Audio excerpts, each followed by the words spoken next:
अब आते हैं गुजरात की तरफ। गुरुवार का दिन आमतौर पर शांतिपूर्ण रहा। जो हलचल रही वो नेताओं के दौरे से रही। एनसीपी नेता प्रफुल्ल पटेल के अलावा कांग्रेस उपाध्यक्ष राहुल गांधी भी समढियाला गांव गए, जहां के एक ही परिवार के 4 दलित युवकों के साथ हिंसा की घटना हुई। राहुल गांधी ने 5 लाख रुपए की मदद राशि देने की बात कही है। परिवार वालों ने बताया कि उनके साथ पहले से ही ऐसी घटना होती रही है। राहुल जिस जीतू सरविया से बात कर रहे थे वो बाबू भाई सरविया के भतीजे हैं, जिनके 4 बेटों के साथ ये घटना हुई है। इस परिवार में जीतू सरविया अकेले ऐसे छात्र हैं या व्यक्ति हैं जो शिक्षित हैं और इंजीनियरिंग की पढ़ाई पढ़ रहे हैं, जो राहुल गांधी से बात कर सकते थे। जीतू ने राहुल को बताया कि कोई काम आसानी से नहीं मिलता, मजबूरन ये काम करते हैं। हम समाज का गंद साफ करते हैं, बदले में समाज हमें ही गंद समझता है। इसके बाद राहुल गांधी राजकोट के दीनदयाल उपाध्याय अस्पताल गए, जहां 11 युवकों का इलाज चल रहा है, जिन्होंने जहर पीकर आत्महत्या का प्रयास किया। राहुल गांधी ने सभी से मुलाकात की बात की। उत्तर प्रदेश या महाराष्ट्र की तरह गुजरात में मुख्य रूप से कोई बड़ा दलित नेता नहीं है, फिर भी वहां जिस तरह से प्रतिक्रिया हुई उसे देखकर दलित राजनीति पर नजर रखने वाले या आंदोलन पर नजर रखने वाले हैरान हैं। कई जगहों पर लोग पहली बार इस तरह के प्रदर्शन में हिस्सा लेने गए। एक दलित युवक से जब मैंने फोन पर बात की तो उसने बताया कि इससे पहले वो 14 अप्रैल के रोज बाबा साहब के जन्मदिन पर निकलने वाली भीम शोभा यात्रा में ही जाया करता था, लेकिन इस बार अपना काम बंद कर प्रदर्शनों में गया, क्योंकि जब उसने स्थानीय चैनलों पर अपने समाज के लोगों को नंगा कर कार से बांधकर पीटते देखा तो अपने गुस्से को नहीं रोक पाया। बुधवार को मैंने आप दर्शकों की मुलाकात विजय दीवान से कराई थी, जो एक ब्राह्मण परिवार से आते हैं, मगर तय किया कि खुद मृत जानवरों की खाल उतारेंगे ताकि इस काम से जुड़ी जातिगत सोच समाप्त हो। विनोबा भावे के शिष्य दीवान साहब चाहते हैं कि दलित अंबेडकर की बात मानकर इस काम को छोड़ दें। जिन लोगों को ऐसे काम करने वालों से समस्या है वो ये काम करें। गाय से इतना लगाव है तो खुद ही जाकर अंतिम संस्कार करें। दलितों पर यह काम थोपा गया, इसलिए छोड़ ही देना चाहिए। लेकिन आज इस काम ने दलित समाज के एक तबके को आर्थिक ताकत भी दी है।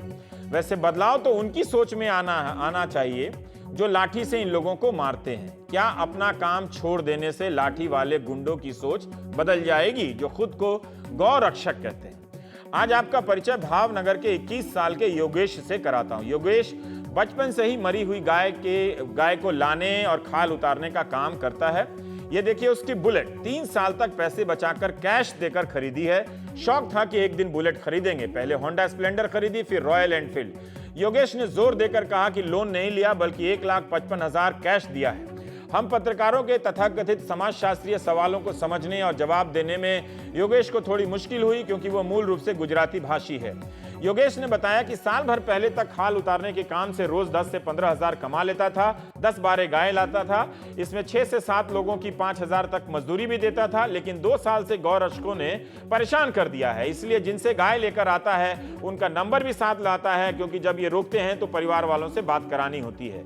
ऊना की घटना के बाद जोश में काम छोड़ने की बात तो करता है, मगर यह भी कहता है कि इतना आसान नहीं है। योगेश ने कहा कि पहले एक चमड़े का 1,000 रुपया मिल जाता था, आजकल 500 रुपया भी नहीं मिलता है। तो हो सकता है कि इसके पीछे गौ रक्षकों का आतंक भी हो। और जाइलो कार में ऊना में सवार गौ रक्षक के नाम से जो गुंडे आए थे, वो अगर बुलेट सवार योगेश को देखते गली में इसी तरह से, तो उनकी पहली प्रतिक्रिया क्या होती? ऐसे ही बाय द वे पूछ रहा हूं, यूपी बिहार में बुलेट को देखते ही कुछ पहली प्रतिक्रिया होती है।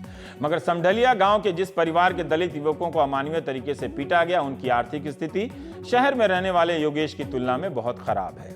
अब हमने इसी काम में लगे सौराष्ट्र के एक बड़े व्यापारी से बात की। हीरा भाई रामजी भाई चावड़ा दलित हैं। हीरा भाई के पास भी फोर्ड एंडेवर कार है। हीरा भाई की ये तस्वीर एल्बम की लगती है, मगर वे सौराष्ट्र इलाके में खाल उतारने वाले, चमड़ा उतारने वाले योगेश जैसे युवकों से खाल खरीदते हैं। ये उनके परिवार के सदस्यों की तस्वीर है। खुद के पास कई ऐसी गाड़ियां हैं जो मृत गायों की सूचना मिलने पर उन्हें लाने जाती हैं। हीरा भाई के सिस्टम में 60-70 लोग काम करते हैं, मजदूर और परिवार वाले सब। हीरा भाई इन सब से खाल लेकर कानपुर, मद्रास, कोलकाता की पार्टी को बेचते हैं। और उन लोगों में शामिल हैं हीरा भाई जिन्होंने अपनी गाड़ी में मृत गायों को रखकर सुरेंद्रनगर के कलेक्टर ऑफिस में भेज दिया, छोड़ दिया कि लो खुद कर लो अंतिम संस्कार, बजरंग दल वालों को बुला लो जिनकी गाय, जो मरी हुई गाय है, वो मां लगती है। बहुत पढ़े लिखे तो नहीं है, इसलिए मेरी हिंदी में पूछे गए फोन पर सवाल को ठीक से नहीं भी समझ पाए होंगे। इसलिए ये बात इसलिए कह रहा हूं कि उनके किसी भी जवाब में जो चूक हुई होगी उसको छूट देनी पड़ेगी। उनसे बातचीत कर पता लगा कि गौ रक्षक और पुलिस वाले दोनों इस आतंक के नाम पर वसूली करते हैं। अन्य लोगों से भी बात की तो पता चला कि मृत गाय ले जाने वाली गाड़ियों को रोककर 2000 से लेकर 5000 रुपए तक की वसूली की जाती है। हमारे पास पुलिस का पक्ष नहीं है, मगर इन बातों से जाहिर होता है कि गौ रक्षा सिर्फ आस्था का मामला नहीं है, आस्था के नाम पर आतंक से आर्थिक पक्ष भी है, वो भी जुड़ा है। जितना ज्यादा आतंक उतनी ज्यादा कमाई। खैर, हीरा भाई ने बताया कि हम अनपढ़ लोग हैं, अनपढ़ लोगों से चमड़ा खरीदते हैं, सदियों का पेशा है, दूसरे समाज के लोग काम नहीं करते, इसलिए सरकार भी ध्यान नहीं देती।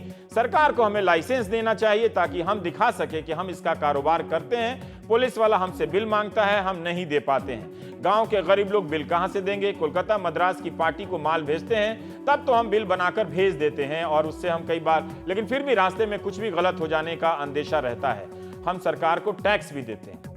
हीरा भाई रामजी भाई चावड़ा ने बताया कि मार्केट गिरने की तकलीफ ने भी उनके समाज के गुस्से को भड़काया है। प्राइम टाइम में हम बात करेंगे एक बार फिर बात करेंगे, जैसे राज्यसभा में एक बार फिर चर्चा हुई। हमारे साथ स्टूडियो में प्रोफेसर विमल थोराट हैं, आप को कन्वीनर हैं national campaign for Dalit rights की, और स्काइप से अहमदाबाद से मंजुला प्रदीप कार्यकारी निदेशक हैं नवसर्जन की, वो हमारे साथ जुड़ी हैं। रमेश बाबरिया साहब हैं, सामाजिक कार्यकर्ता हैं, वो हमारे साथ जुड़े हैं। मंजुला जी, पहले मैं आपके पास आना चाहता हूं। दो उदाहरण मैंने अभी अपने दर्शकों के सामने रखा। दिलीप ने जो बुलेट खरीदी है चमड़ा उतारने के काम से, वो जोश में कहता तो है कि वो उसे छोड़ देगा, लेकिन दूसरी तरफ जो उसके समाज के लोगों के साथ जो अपमान हुआ है, वो उससे भी उबर नहीं पा रहा है। उससे लगता है कि उसे छोड़ देना चाहिए। वो समझता है कि मैं 10-12 हज़ार रुपया कहाँ से कमाऊँगा, दूसरा काम करके, दूसरा कोई चीज़, कोई कौशल उसके पास, स्किल नहीं है। वो गुस्सा और व्यवहारिकता दोनों से गुजर रहा है। कल हमारे शो में विजय दीवान थे, जिन्होंने डॉक्टर अंबेडकर की बात को ही कोट किया कि दलितों को अब ये काम छोड़ देना चाहिए क्योंकि इससे अनटचेबिलिटी जुड़ी हुई है। आपकी मैं प्रतिक्रिया जानना चाहता हूं कि क्या ये मुमकिन है, क्या ये व्यवहारिक बात है, क्या ऐसा होना चाहिए? रवीश जी, पहली बात मैं ये एक कोट दिखा रही हूँ। इसका नाम है अंडरस्टैंडिंग अनटचेबिलिटी, यानी छुआछूत की समझ। नवसर्जन ने ये स्टडी, ये समस्या है स्काइप की। प्रोफेसर विमल, आप बताइए इस सवाल को, अगर आप पूरा कर लें तब तक वहाँ मिल जाएगा। हाँ, ये जो बात कहना चाह रही थी, तो इस गुस्से का मतलब मुझे एक बात तो समझ में आती है कि ये 2 साल से गौ रक्षा के नाम पर आतंक फैला हुआ था। जी। और जब तक मुस्लिम समाज के लोग टारगेट हो रहे थे, किसी को समझ में नहीं आ रहा था कि जो टीवी का जो मास मीडिया है, जो उसकी जनता है, उसके बीच कैसे जाके संवाद करें। तो गुजरात के दलितों ने एक रास्ता दिखा दिया कि वो गाड़ी में ले गए, मृत गायों को फेंक दिया कि ठीक है, अगर आपको इतनी समस्या है तो लीजिए और आप निपटिए इस काम से। हाँ, इसके 2 पहलू हैं जी। एक तो बिना सोचे समझे गाय के मारे जाने की एक अफवाह फैलती है कि गाय को मारकर उसका चमड़ा उतारा जा रहा है। ये बिल्कुल सरासर, मतलब बुनियादी जो जिसकी समझ है वो भी ऐसा नहीं सोचता है। लेकिन गौरक्षक जो अपने आप को मानते हैं, या गौशाला के जितने भी लोग हैं, वो ये मानते हैं कि गाय को तुरंत मारा और उसको छिल दिया। ऐसा नहीं होता है। जो ये पुश्तैनी काम कर रहे हैं, जो दलित समाज के लोग जो सदियों से ये काम कर रहे हैं, क्योंकि जाति व्यवस्था ने उन्हें वो सौंपा है कि पिछले जन्म के कर्म के आधार पर आपको ये झेलना है, और वो कर रहे हैं। और उन्हें दूसरा कोई व्यवसाय करने के लिए मजबूरी, उन्हें परमिशन भी नहीं मिलती है। अगर उन्होंने दूसरा काम, मान लीजिए, नवसर्जन की ही स्टडी बताती है और IIDS की स्टडी बताती है कि बहुत सारे लोगों ने, बहुत सारे दलितों ने, खास करके जो स्कैवेंजिंग से जुड़े हुए हैं, मैला ढोने की प्रथा से, उन्होंने वो मैला ढोने की प्रथा से मुक्ति पाने के लिए वो काम छोड़ दिया, बिल्कुल डिक्लेयर करके छोड़ दिया। और उन्होंने दूध बेचने का, सब्जी कानून बेचने बनाया का, गया कि सर पर मैला ढोना अपराध है। अपराध होने के बावजूद सोचा जा सकता है कि, और उन्होंने छोटे छोटे व्यवसाय शुरू किए। आप रवीश जी यकीन मानिए, ये स्टडी आप कभी सारी जनता के सामने आप प्रस्तुत कर सकते हैं और उससे लोगों की समझदारी ही बढ़ेगी कि जिन लोगों ने ये काम किया उस एक सम्मानजनक काम की तलाश में जब लोग महिलाएं खास करके कपड़े की दुकान खोली, सब्जी की दुकान खोली, सब्जी बेचने का काम किया, दूध बेचने का काम किया, और वो छोटे छोटे क्या उनके प्रति समाज का नजरिया बदला? उनके प्रति समाज का रवैया बदला ही नहीं, बल्कि 3 महीने के बाद उन्हें वो छोटे छोटे जो व्यवसाय थे, उन्होंने अपनी छोटी सी पूंजी लगाकर एक सम्मानजनक व्यवसाय की तलाश में और समाज से भी सम्मान पाने की कोशिश में वो उन्हें बंद करने पड़े। ये हमारी स्टडीज बताती है, क्योंकि उनको फिर भी वो सम्मान नहीं मिला। उनकी दुकान पर खरीदने वाला कोई भी नहीं पहुंचा। तो ये हकीकत तो ये जो बात है कि अगर लोग काम, ये तो अच्छा, मुझे तो लगता है कि जो प्रतिकार किया है वो अपने आप में इससे स्ट्रांग कोई तर्क और कोई किताब या कोई स्लोगन तो नहीं हो सकता जो सुरेंद्र नगर में दलितों ने किया। बिल्कुल। इस पूरे मतलब उनकी जो दादागिरी चल रही थी, गुंडागर्दी, उसको ध्वस्त तो किया ही है।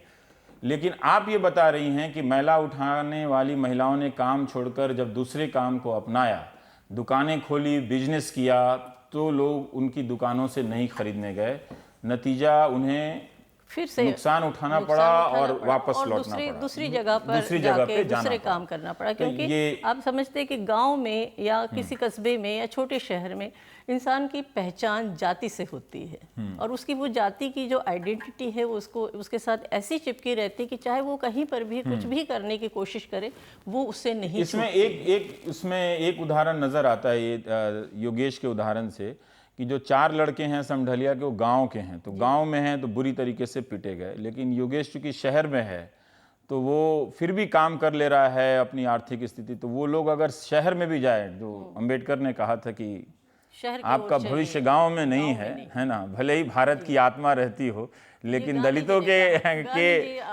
के अनुभव में भारत की आत्मा गांव में तो नहीं रहती है, वहाँ कोई शैतान रहता है, और अब तो शहरों में भी शैतान रहता है, तो वो कहाँ जाए।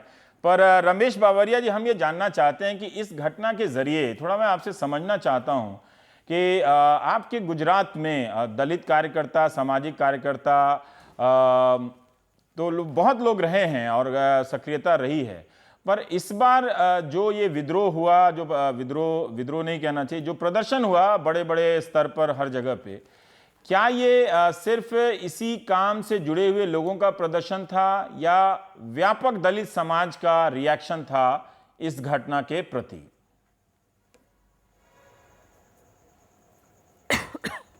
जी सर, ये जो है उसका अभी जो उसका जो आतंक है, अभी जो राजूला में 22/5/2016 में जो ये आतंक मचा हुआ है राजूला में, तो उसमें सर वो जो उसके सामने एक धर्मशाला है, उधर जो गाय जो मुर्दा होती है फिर उसको पहुंच देती है, और फिर उसको बुलाकर वो सब गांव वाले सब आता है और सामने वाले उधर उसकी खाल निकालते हैं, बराबर। तो उसने क्या है, एक मैसेज ऐसा किया कि उधर जिंदा गाय को काट देते हैं, बराबर। तो सारे उधर 40-45 लोगों ने उधर आके पूरे का पूरा आतंक मचाया और फिर पूरे का पूरा पिटाई किया। 2-2.5 घंटे तक पहले बार उसको पिटाई किया, फिर उसको ऐसा पिटाई किया कि अंदर ले गया, फिर उसने पुलिस को बुलाया, तो पुलिस भी आई, तो पुलिस ने भी कोई कार्यवाही नहीं की। फिर उसने 108 में उसको कॉल किया और पूरे का पूरा सबको लेके आया हॉस्पिटल में। और फिर जो आतंक मचाने वाला जो था, वो जो गौरक्षा के नाम पर, तो उन्होंने पूरे पुलिस स्टेशन में आके पूरा का पूरा आतंक मचा दिया और उसने ऐसा बोला कि तुम उसके साथ जुड़े हुए हैं, पुलिस ने बोला। हाँ। और फिर पुलिस ने कोई कार्यवाही अभी तक नहीं की। ये 2 महीना हो गया, वो पूरा मोटा समड़ियाला ऊना का वो जो अभी जो ये प्रश्न हुआ। हाँ। तो फिर अभी कल पुलिस ने चार आरोपियों की धरपकड़ की, तो वही अभी तक उसने कुछ कार्यवाही पुलिस ने नहीं की। 2 महीने फिर हमने डीवाईएसपी को पूरा ये आरोपियों का फोटा भी दिया, ठीक है, और उसके साथ हमने डिस्कस भी किया, तो वो बोला कि आप यहीं पे देखो, हमें बोला तो हम उसको धरपकड़ कर लेंगे। ऐसा हुआ सब राजूला में। बावरिया साहब, आते हैं आपके पास। मंजुला जी हमारे साथ फिर से जुड़ गई हैं। अभी जब आपका कनेक्शन कटा तो प्रोफेसर विमल थोराट ने एक अनुभव बताया कि सर पर मैला ढोने वाली औरतों ने जब गांव में इस काम को बंद किया और वहीं लोन लेकर सब्जी बेचना या कुछ छोटे मोटे बिजनेस किए, तो भी लोग उनसे खरीदारी करने के लिए नहीं गए, तो वापस उन्हें अपना धंधा बंद करके कहीं और जाना पड़ा, कुछ और करना पड़ा। मैं आपसे योगेश के उदाहरण से यही जानना चाह रहा था कि क्या ये काम बंद कर देने से इस समस्या का निदान हो सकता है? कैसे आप हमारे दर्शकों को नई बातें बता सकती हैं कि जिससे वो इस पहलू को और अलग अलग तरीके से उस पर सोच सकते हैं? रवीश जी, पहली बात कि गुजरात में छुआछूत है, क्योंकि हमने जब ये स्टडी की थी अंडरस्टैंडिंग अनटचेबिलिटी, छुआछूत की समझ, ये 2010 में जब हमने रिपोर्ट बाहर लाए थे, उस वक्त गुजरात सरकार ने हमारे इस रिपोर्ट की निंदा की और एक्सेप्ट ही नहीं किया। और उसी के बाद उन्होंने इमीडिएटली एक यूनिवर्सिटी एक्सेप्ट यूनिवर्सिटी को जिम्मेदारी दी कि हमारा जो रिपोर्ट है उस रिपोर्ट को खारिज कर दे और कहे कि गुजरात में छुआछूत है नहीं। अब इस रिपोर्ट के अंदर 98 प्रकार के छुआछूत की बात हमने रखी है, और उसमें ये जो मरे हुए पशु का जो निकाल, उसका 95% गांव, 1589 में से 95% गांव में लोग अभी भी ये मरे हुए पशुओं का निकाल करते हैं। अभी 2010 की बात है और अभी है 2016। 6 साल में बहुत फर्क किया है गुजरात में। हमने नवसर्जन का काम 1000 गाँव में है। हमने इतना काम देखा कि हमने खुद गाँव में जाकर देखा है कि छुआछूत और ये परंपरागत थोपे हुए काम, फैला टोना और ये चमड़ा निकालना, ये सब चीजें इतनी थोपी गई है कि दलितों को निकालना बहुत मुश्किल है। पर हमने उनको जो काम किया है वो है उनको जागरूक करना कि आप अपने अधिकारों के लिए लड़िए। और आपने जो देखा कि सुरेंद्रनगर में जब कलेक्टर के वहां मरे हुए पशु ले गए थे, वो हमारे साथियों ने बैन किया कि अब जब आप कह रहे हो, जब आप हमारे ही लड़कों को पीट रहे हो, मार रहे हो, ये आप सहन कर सकते हैं, ये पॉसिबल ही नहीं है। और हमने सोचा, हमने कहा कि हम ये मरे हुए पशु है वो कलेक्टर के सामने ले जाएंगे। सरकार ने इतने सारे कार्यक्रम किए हैं 25 साल के अंदर, छुआछूत खत्म करने के लिए, जाति प्रथा को खत्म करने के लिए, अत्याचारों के खिलाफ हमने की है। हमने जो एक चीज देखी है कि युवाओं में, युवा धन जो है उसमें एक चिंगारी है, उसमें आग है, पर उस आग को लोग दबा रहे हैं। दलित आंदोलन के अंदर भी युवा लोगों के साथ मंजुला जी, मैं थोड़ा सा रोकता हूं आपको। यहाँ देख लीजिए कि ये डिजिटल इंडिया का नारा लगा रहे हैं आप। अहमदाबाद से और एक 3G का कनेक्शन आपका ढंग से नहीं मिल पा रहा है, तो बाकी गांव में आधार कार्ड पे इसके आधार पर लोगों को पेंशन और अनाज देने का बात किया जा रहा, पता नहीं कितनी हकीकत होगी उसकी। तो अभी हम आपको फोन लाइन पे लगा रहे हैं ताकि आवाज से ही हम आपको सुन सकें। हाँ, बावरिया साहब, मैं आपसे एक सवाल ये पूछा था, आप कुछ और जवाब देने लगे। ठीक है, आप मुझे ये बताइए कि ये जो प्रदर्शन हुए हैं वहां पर, ये मैं कल से पूछने का प्रयास कर रहा हूं, ये जो वहां पे प्रदर्शन हुए हैं, ये व्यापक दलित समाज के लोग इसमें शामिल हुए हैं या सिर्फ एक ही समाज के लोग शामिल हुए हैं? क्यों इतना गुस्सा भड़का लोगों में? इस वीडियो के जरिए जैसे योगेश या हीरा भाई बता रहे हैं कि उनका धंधा भी चौपट हो रहा है, उनको अलग अलग तरीके से सताया जा रहा है, तो इस तरह का प्रदर्शन तो बहुत कम देखा गया गुजरात में।